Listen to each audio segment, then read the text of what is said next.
اور اگر مرنے والے کے بھائی بھی ہوں اور بہنیں بھی تو ایک مرد کو 2 عورتوں کے برابر حصہ ملے گا۔ اللہ تمہارے سامنے وضاحت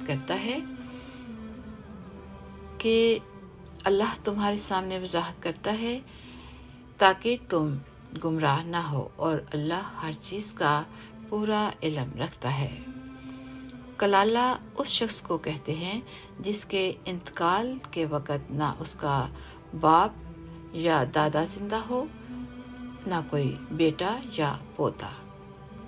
الحمدللہ سورہ نساء کا ترجمہ تکمیل کو پہنچا ہے، اور اللہ سبحانہ تعالی ہماری اس منزل کو آسان فرمائے۔ سبحان ربک رب العزت عما یصفون وسلام علی المرسلین والحمد للہ رب العالمین۔ سبحانک اللہم وبحمدک نشہد ان لا الہ الا انت نستغفرک ونتوب الیک۔